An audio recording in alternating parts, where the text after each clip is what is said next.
नमस्कार दोस्तों, क्रिएटिव सुजला YouTube channel पर आप सभी दोस्तों का हार्दिक स्वागत है।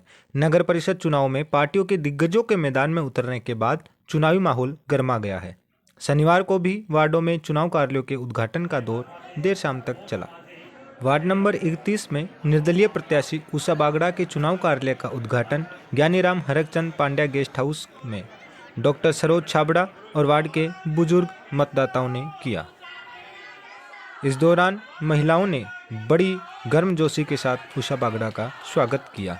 बागड़ा ने कहा कि जीत सुनिश्चित है और सभापति पद का मौका मिलने पर सुजानगढ़ का समुचित विकास करवाना उनकी प्राथमिकताएं रहेगी।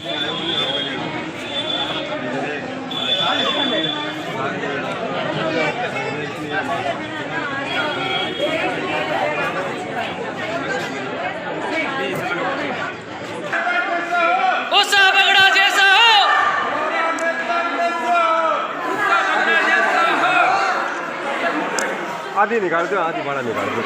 वार्ड का अगर आशीर्वाद मिला और आपको पार्षद बनने का फिर से मौका मिला तो किस तरह की विकास की सोच रही है? मैं सभी वार्ड वासियों से निवेदन करती हूँ कि पिछली बार जिसने सबने मुझे आशीर्वाद देके आगे बढ़ाया, उसी तरह मेरा निवेदन है वो मुझे अभी भी आशीर्वाद देके आगे बढ़ाए। यदि मेरे द्वारा उनके मान सम्मान में कहीं कमी आए तो मैं उनसे माफ़ी मांगती हूँ और आगे से उनके मान सम्मान में कभी कमी नहीं आने दूंगी और वार्ड का विकास पूरी तरह प्रयास करूंगी कि जो भी काम मुझसे अधूरे रहे वो काम मैं पूरा करने का पूरा प्रयत्न करूंगी। इस बार नगर परिषद में जो सभापति की सीट है वो सामान्य महिला की है। अगर आप पार्षद का चुनाव जीतते हैं और आगे आपको सभापति बनने का मौका मिलता है तो शहर का जो मॉडल है, शहर के मॉडल में सुजानगढ़ किस तरह से देखती हैं? मुझे सबका आशीर्वाद मिलेगा और सबके आशीर्वाद से सुजानगढ़ नहीं बल्कि मुझे पूरे वार्ड नहीं पूरे सुजानगढ़ का मुझ पर रहेगा कि मैं सुजानगढ़ का कैसे विकास करूं। यहाँ पे जो भी कमी है, टाउन हॉल वगैरह सबकी जो कमी है, महिलाओं के विकास की जो कमी है, वो हर बार मैं मुद्दा उठाऊंगी, सबसे आगे बढ़ाने का प्रयास करूंगी। आप एक महिला है तो महिलाओं के उत्थान के लिए क्या करेंगी? महिलाओं के उत्थान के लिए शिक्षित होना उनका जरूरी है और उनके आशीर्वाद से जो भी उनके पास जो कमियां उनको मैं पूरा करने की प्रयास करूंगी कि वो खुलकर सामने आए।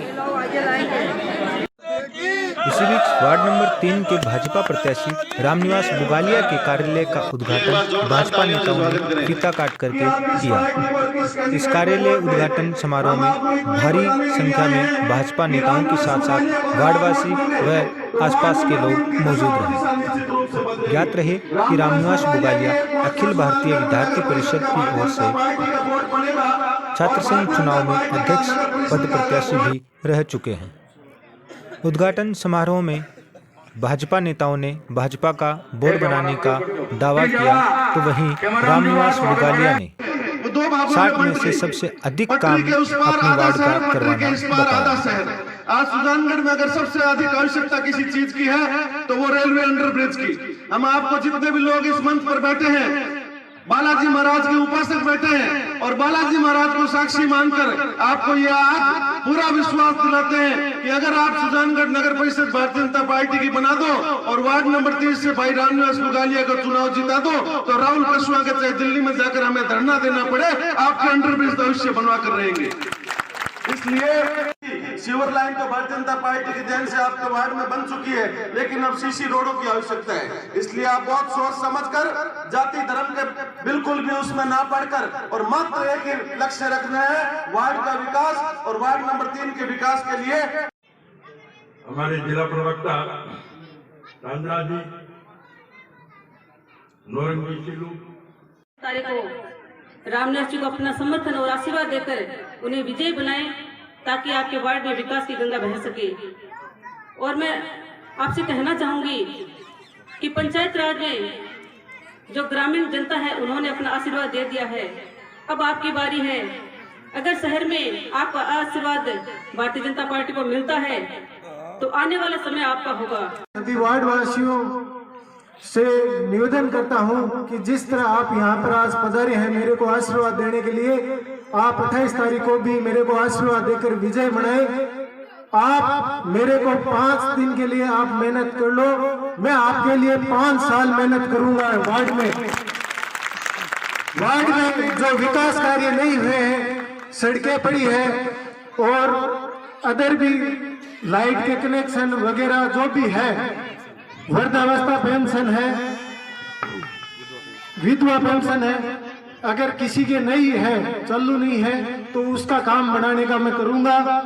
एक शहरी आवास योजना में सब्सिडी का काम हमारे यहाँ पर सुजानगढ़ वार्ड नंबर 3 में करीबन 100-150 फार्म भरे गए थे, अभी तक एक का भी घर पास नहीं हुआ है, जिसमें 2.5 लाख रुपए मिलते हैं। तो मैं आपको ये विश्वास दिलाता हूँ कि अगर इस योजना के अंतर्गत अगर 60 वार्डों में पहला अगर काम हुआ, सब्सिडी मिली, तो वो वार्ड नंबर 3 होगा। बड़े बुजुर्ग युवा साथियों, माताओं बहनों से निवेदन है कि आने वाली 28 तारीख को आपके छोटे बेटे व भाई रामनिवास मुगालिया को ज्यादा से ज्यादा आशीर्वाद देकर मेरे को विजय बनाए और मैं 5 साल आपके मान और सम्मान में कोई भी कमी नहीं आने दूंगा, यह मैं आपको विश्वास दिलाता हूँ। जय श्री बालाजी। इसी बीच कस्बे के वार्ड नंबर 39 की भाजपा प्रत्याशी जयश्री दादीच के कार्यालय का उद्घाटन भाजपा नेताओं ने किया। सभा में भाजपा जिलाध्यक्ष धर्मवीर पुजारी, रामेश्वर भाटी सहित कई भाजपा नेता मौजूद रहे। जयश्री दादीच ने कहा कि वार्ड में समस्याओं का अंबार है, अनगिनत समस्याएं हैं जिनका निस्तारण करना मेरा दायित्व होगा और सर्वप्रथम चापटिया तलाई की जो प्रमुख समस्या है उसको निस्तारण करना मेरी प्राथमिकता होगी। वार्ड में पिछले कई दिनों से लगातार जनसंपर्क के साथ जयश्री दादीच सक्रिय भी रह रही है। मैं मेरे वार्ड नंबर 49 की सभी सदस्यों को, सभी जनता को यही कहना चाहूँगी कि बीजेपी के पक्ष में भारी मतों में आप वोट कीजिए और हमें भारी मतों से विजयी बनाइए।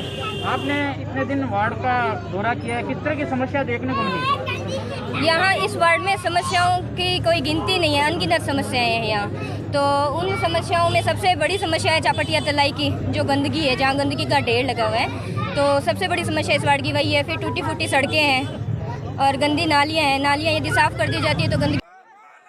वहीं सुजानगढ़ के वार्ड नंबर 53 के निर्दलीय उम्मीदवार मोहनलाल मेघवाल के कार्यालय का उद्घाटन वार्ड के मौजूद लोगों ने किया।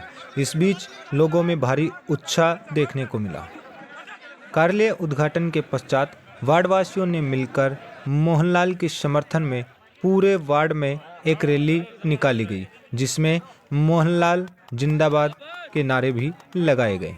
इसमें निर्दलीय और कांग्रेस में सीधी टक्कर मानी जा रही है। वार्ड में जो सुविधाएं पहुंचनी, महिलाओं को सुविधा पहुंचनी चाहिए, वो सुविधाएं नहीं पहुंच रही है। जैसे जन कल्याण योजना के तहत जो भी सुविधा है वो नहीं पहुंच रही है और जो बिजली पानी जैसी समस्या है वो सभी का निपटारा करेंगे। ये लड़का इतना काम करता है, वार्ड का बिल तक ये भरता है। दूसरी बात, पढ़ा हुआ लड़का सरकारी योजना का फ़ायदा दिलाएगा और ये कुछ लोगों ने अपनी गंदी राजनीति के लिए इस बच्चे को शिकार करने की कोशिश की, जिन्होंने राजनीति के बारे में जीरो पता ही नहीं है। उनको ये पता नहीं है सरकारी योजना क्या होती है, और नालियाँ कैसे बनाई जाती है, रोड के गड्ढे कैसे भर जाती है। ये लड़का पढ़ा हुआ लिखा हुआ है, इसलिए पूरे वार्ड ने इसको चुना है। हम एक तरफा चुनाव जीत रहे हैं और मैं आपको विश्वास दिलाता हूँ सुजानगढ़ की सबसे बड़ी जीत हमारी होगी। और दूसरी बात, देर रात्रि में सुजानगढ़ नगर परिषद के वार्ड नंबर 46 में एकमात्र आरएलपी प्रत्याशी सरोज नायक के कार्यालय का उद्घाटन भी किया गया, जिसमें आरएलपी के चुनाव प्रभारी हनुमान ढाका, प्रदेश महिला मंत्री विद्या चौधरी, एडवोकेट तिलोक मेघवाल, आसिफ राइन सहित कई लोग मौजूद रहे। इस दौरान समर्थकों में भारी उत्साह देखने को मिला। सुजानगढ़ नगर परिषद चुनाव में एकमात्र आरएलपी प्रत्याशी सरोज नायक हैं। आज हमने आरएलपी पार्टी का कार्यालय खोला है और हमने वार्ड नंबर 46 में आरएलपी से सरोज नाइक को उतारा है। 3-4 दिनों से मैं जनसंपर्क कर रही हूँ लोगों से, तो काफ़ी अच्छा रुझान देखने को मिल रहा है। राष्ट्रीय लोकतांत्रिक पार्टी मजबूती से नगरपालिका चुनाव लड़ेगी और आने वाली 28 तारीख को आरएलपी के पक्ष में मजबूती से वोट पड़ेंगे और आरएलपी अपनी जीत का मैं सबसे पहले तो वार्ड नंबर 46 के लोगों से अपील करता हूं कि 28 तारीख को आप आरएलपी के खाते में अधिक से अधिक मतदान करके आरएलपी के उम्मीदवार को जिताए मजबूती के साथ। और लगातार मैं जनसंपर्क में कार्यक्रम में मैं चालू हूं, लगातार व्यक्तिगत लोगों से मिल रहा हूं। आरएलपी 46 नंबर वार्ड में मजबूती के साथ चुनाव जीतेगी। मजबूती के साथ हम लोग चुनाव लड़ रहे हैं और लोगों का इस बार जो मन है वो आरएलपी की तरफ है।